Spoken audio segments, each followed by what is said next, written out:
फडणवीसांच्या प्रामाणिक चेहऱ्यामुळेच लोकांनी घड्याळ आणि धनुष्यबाणाला मतं टाकल्याचं विधान सुरेश धस यांनी केल्यानंतर त्यावर आता शिंदेच्या शिवसेनेकडून देखील उत्तर देण्यात आलेलं आहे। दरम्यान या श्रेयवाद आणि इशारे प्रतिइशाऱ्यांमध्येच शरद पवारांनीही एकनाथ शिंदेंना एक सवाल केलाय। पाहूयात। और इसलिए जब हल्के में लिया तो 2022 में टांगा पलटी कर दिया। मला हलक्यात घेऊ नका, आता ते कुणाला म्हणले तेच कळायला मार्ग नाही।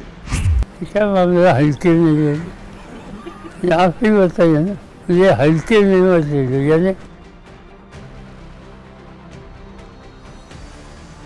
देवेंद्र फडणवीसांच्या इमानदार चेहऱ्यामुळे जनतेनं घड्याळ आणि धनुष्याची बटणं दाबली। या सुरेश धसांच्या विधानानं महायुतीमध्ये वर्चस्वाची लढाई पुन्हा रंगली आहे। महायुतीच्या ऐतिहासिक विजयाचं श्रेय धसांनी देवेंद्र फडणवीसांना दिल्यानंतर या विजयामागे शिंदेंनी अहोरात्र घेतलेली मेहनत असल्याचं उत्तर संजय शिरसाट यांनी दिलंय।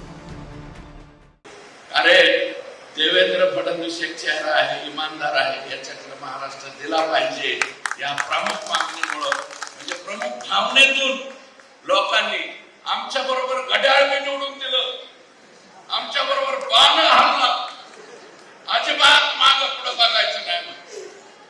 बाणाला बाण, घड्याळाला आमच्या लोकांनी मत देऊ शकतात का? तरी हल्ले ना, या मार्गाने हल्ले, घड्याळ बी हल्लं, बाण बी हल्ला।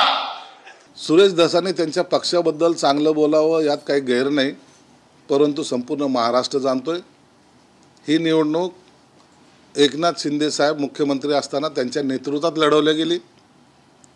हे दोन्ही नेते मान्य करतील आणि एकनाथ शिंदे साहेबांनी जे 24/7चं काम केलं त्याला प्रचंड जो काही प्रतिसाद मिळाला आहे, त्यामुळं म्हणजे पूर्वी कधी न घडलेलं यावेळेला घडलं आणि इतक्या बहुमतामध्ये सरकार आलं, त्याला credit goes to Eknath Shinde साहेब। वास्तविक विरोधकांकडे विरोधी पक्षनेता बनण्याचाही आकडा उरलेला नाही। अनेक दशकांनंतर महाराष्ट्रामध्ये सत्ताधारी बाकावर तब्बल 234 तर विरोधकांच्या वाट्याला फक्त 48 आमदार आलेत।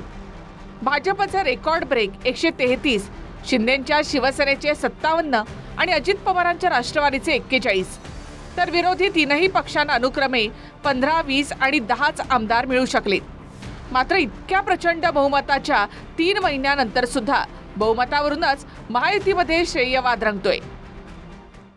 अरे देवेंद्र फडणवीस एक चेहरा आहे, इमानदार आहे, याच्याकडे महाराष्ट्र दिला पाहिजे या प्रमुख मागणीमुळे, म्हणजे प्रमुख भावनेतून लोकांनी आमच्या बरोबर घड्याळ निवडून दिलं, आमच्या बरोबर बाण हल्ला, अजिबात मागे पुढे बघायचं नाही।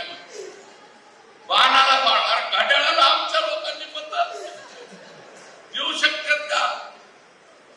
तरी हल्ले ना, या मार्गाने हल्ले, घड्याळ बी हल्लं, बाण बी हल्ला। सुरेश धस साहेब जरी म्हणत असले फडणवीस साहेबांचा चेहरा, तरी तो देखील चेहरा होता, परंतु नेतृत्व ज्यांच्या नेतृत्वाखाली निवडणुका लढवल्या ते नेतृत्व आदरणीय एकनाथजी शिंदे साहेबांचं होतं आणि शिंदे साहेब हे मान्य फडणवीस साहेबांना आणि मान्य अजितदादांना या दोघांना नेहमी बरोबर घेऊनच सगळं काम करत होते। ते नेहमी शिंदे साहेब म्हणायचे, मी आणि माझ्या बरोबरचे आमचे दोन्ही उपमुख्यमंत्री मिळून आम्ही हे सरकार चालवतो आहे। फक्त आमदारच नाहीत तर दोन्ही उपमुख्यमंत्र्यांमध्ये सुद्धा मिश्किल शब्दात एकमेकांच्या विधानांचे दाखले दिले जात आहेत। आपने कहा था कि आपको हल्के में न लिया जाए, नहीं तो आप टांगा पलट जाएंगे, इशारा किसके तरफ था? अपने कि मुझे हल्के में नहीं ले, ये तो मैंने पहले ही कहा है।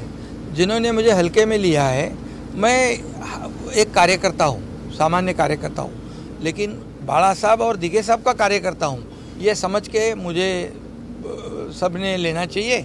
और इसलिए जब हल्के में लिया तो 2022 में टांगा पलटी कर दिया, सरकार को बदल दिया, आम लोगों के मन की सरकार को हमने लाया वहाँ पर। को मैंने उस वक्त कहा था विधानसभा के पहले मेरे भाषण में कि मैं और देवेंद्र जी 200 से ज़्यादा सीटें लाऊंगा, तो 232 सीट आई है।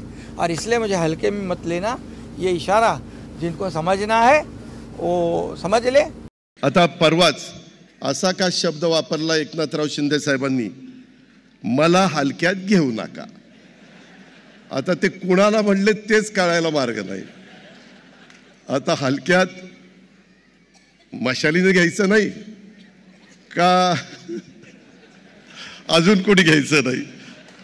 आणि मगाशी अजित दादा म्हणाले हलक्यात घेऊ नका, ते 2.5 वर्षापूर्वीचं आहे. मैं मुझे सच बताता हूँ, मैं थोड़ा बहुत मराठी जानता हूँ.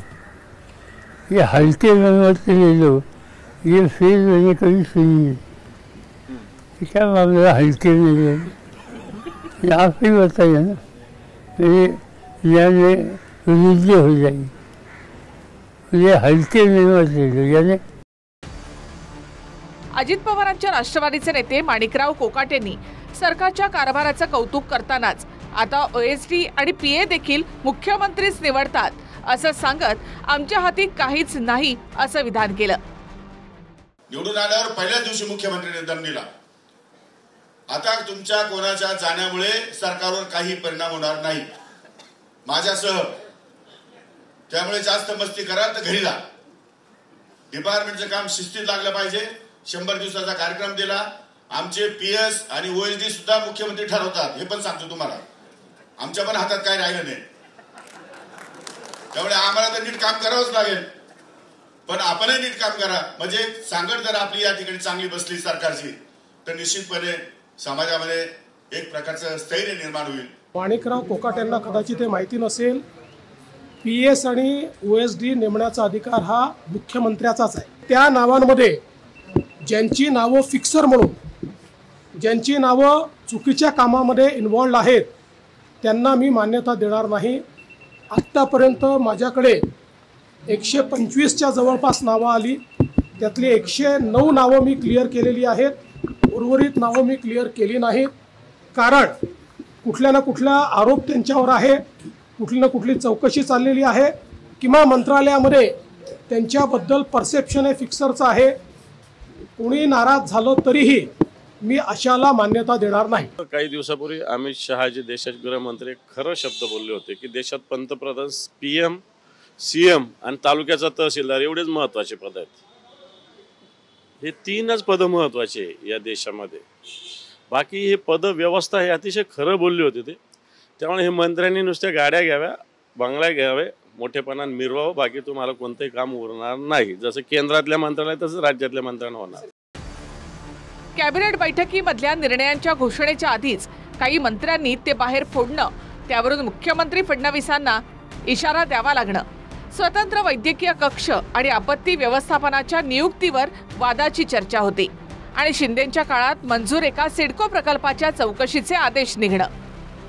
गेल्या आठवड्यातल्या या सगळ्या गोष्टींवरून महायुतीमध्ये कोल्ड वॉरच्या चर्चा रंगल्या. त्या चर्चा थंड होत नाहीत, तोच भाजपच्या सुरेश धसानी या वादात श्रेयवादाची फुंकर मारली आहे. Bureau report, TV9 Marathi.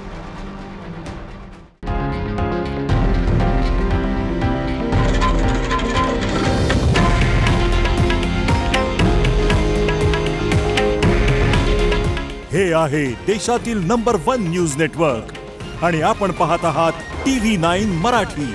काळजी तुमची, हित महाराष्ट्राचं.